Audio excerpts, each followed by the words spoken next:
It is a new year. It is 2024. There are 6 money moves we should be making this year.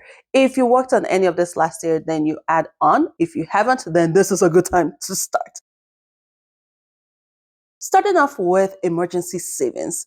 The latest report from Consumer Finance Protection Bureau shows that 39% of Americans do not have a month's worth of income saved. Listen, we all consider the tech profession as the in-demand profession. You have a job in there and you're set. But even they are not invisible or invincible, because there were lots of layoffs in the tech profession last year. Who knows what this year would be? With that in mind, it is crucial that you have your emergency savings down. Experts advise to have 3 to 6 months worth of expenses saved up. So if you don't have a month's worth of expense saved up yet, this is your priority 1A 101. Immediately get started on this. You need to sacrifice whatever you need to sacrifice for a couple months to get this started. 3 to 6 months may seem like a long time, but you focus on 1,000 at a time, work on getting the first 1,000 and then the second 1,000 and so on. If you've already started on your emergency funds and you have 3 to 6 months, listen, a lot of times what would take you out of work in today's day and age takes a whole lot of people in your field out of work. So if you only have 3 months, I would strongly suggest you start adding on to that build up. A lot of people even have up to a year. That is money move number one. Money move number two we should be making this year is financial surgery, financial checkup. We are going to make sure we still have a good vital. We are going to take a look at our monies, make sure we're in good shape. We're going to stop the bleeding. We're going to check where we are broken, where we are bent, where we need some straightening up, or if we need to get prescribed medicine. Some of us already know where we have issues with our monies without even looking at our accounts and stuff. For me, I know it is groceries. I know in the grocery department, we need to tighten up a little bit. We're kind of, we can't be buying, organic shrimp. Maybe we need to go inorganic.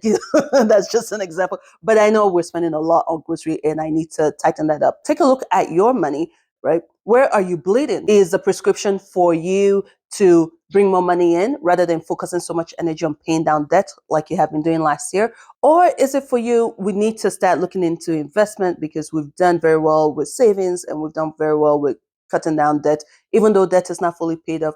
Maybe we need to start looking into investment, which takes us to money move number three. Identify your financial goal for the year. You're taking it a step further. You are actually going to write out how you will get this done. You're going to set a time frame to get it done. For instance, one of my financial goals this year, come what may, we are going to get our will in place. I know it's not like we have a lot. No, the most important thing is really the kids. Who is taking care of the kids? Should God forbid, we will never use it. But just like insurance, we will never have to use it. God willing, we will never have to use it. But it's good to have it. Should we have to use it? So the goal this year, the will. You know why a will is difficult? I mean, do I have to explain to you? To write a will, to figure out who will take care of my kids if I'm not here. Do you realize the mental space I have to be in? That is not a mental space I want to be in. Hence, therefore, the will has not been done. But it is foolishness. I need to have the will. And so I have given myself the time frame of by June. And the reason why it's June is so I can research exactly how to go about doing it, right? So I have given February, we are starting the research, not January, a lot is going on in January. February, we are taking a look at, what's the process, By March, it has started. I don't think it will take up to June. June is my deadline. That's one of my financial goals. What is your financial goal? Don't just think it like we do. We all have goals. Goals in our head is just a dream, right? Until you actually start working on it. Write it out, plan it out. If you don't plan it out, it will not happen because once again, January's energy is a lot different from March's energy, not even that far out March. Put systems in place to make it happen even in your sleep. Stuff we can get done or things that don't require a lot of our energy because, we all grown people, right? We have a lot that is asked from us every single day. No one really wants additional work. It's a lot easier to get something done if it takes a lot less from you. So get systems in place. If you are getting anything from this video, anything at all, then do me a favor. Give me a thumbs up. If it's the opposite and this video is rubbish to you, then give me a thumbs down and I'll get the message. Thank you. Money move number 4 we should all be doing this year is investing. If you haven't been investing to this point, I'm not even going to judge you because I completely understand. I have my own reservations about the stock market too. And, this is not where we're going to be airing our dirty laundry. So I get it. But here's the thing. Time is really the game when it comes to investing. Time is your currency per se. Your profit is time. The longer time you have to invest, then the more the compounding interest works. It's like a rolling ball. And the more time it has to roll, the more time it has to grab stuff. We are getting older every single day. Hence, therefore, every single day you lose time. So if you haven't been investing, even just to be on the safe end, invest some.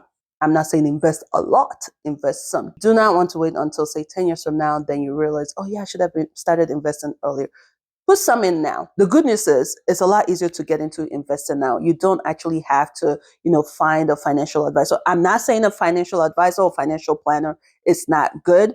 I'm just saying that extra step that makes it hard for us to actually get started is no longer an issue because now we have all this apps, Fidelity, we have Robinhood. You just open an account with them, transfer some money from your checking account to them, and then select how you're investing. So you're not just moving money from your checking or savings to them and then you let it sit. Nothing is being done. Your money is just with them.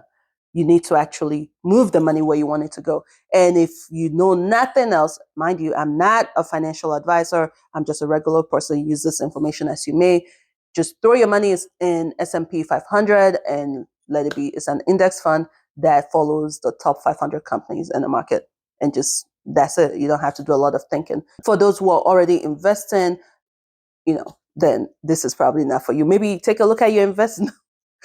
You're already doing what you need to do. So let's move on to money move number 5. A great money move we can make this year is to improve ourselves, improve you. How can you make yourself more financially valuable by December 31st? What new skills can you acquire? What skills can you develop? How can you develop yourself to make yourself more attractive financially?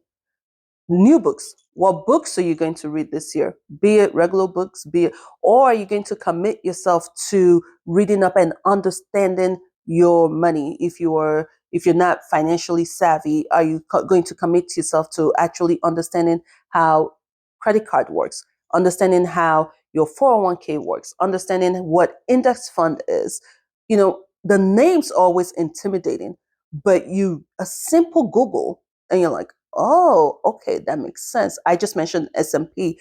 What is it? For a long time, this is airing dirty laundry. For a long time, I thought it was SMP.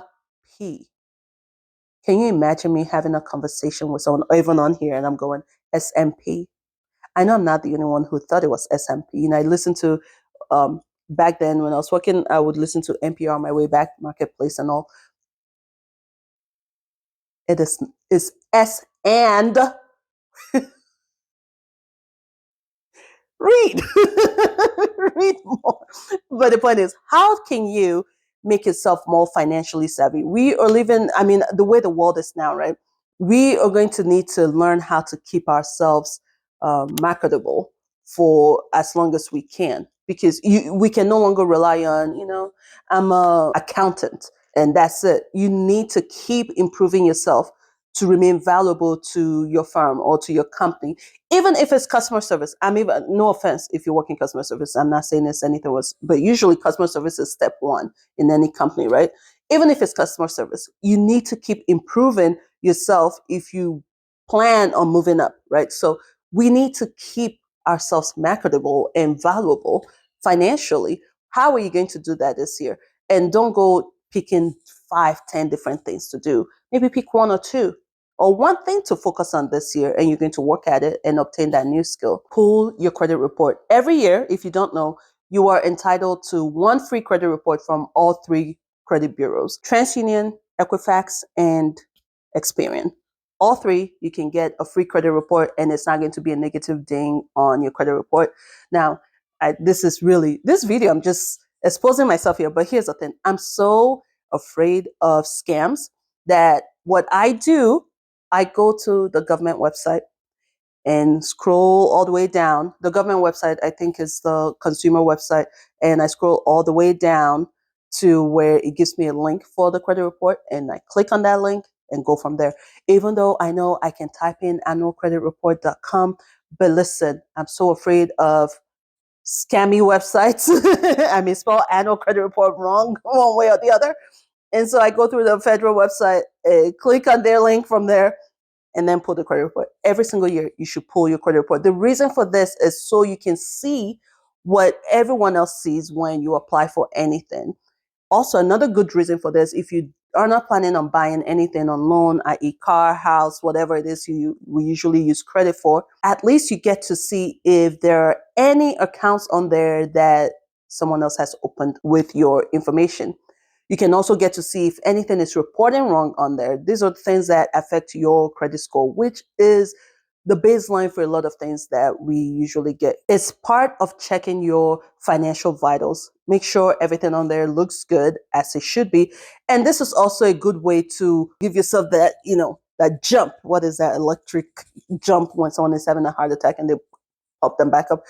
Because if you've seen how that the late reports are reporting on there, account after the other, late every other month, it will quickly wake you up to see the consequences of being late on your payments. And so you will set a system to get your credit card payments on time or to get your car payments in on time. What money moves are you making this year? I think I have exposed myself enough. Share with me what money moves you're making and what steps you put in place. Or if you've already started, we're a couple weeks into January now. If you've already started or what you did last year and that made a big difference for you. All right. Thank you so much for watching. I will see you in the next video. Bye.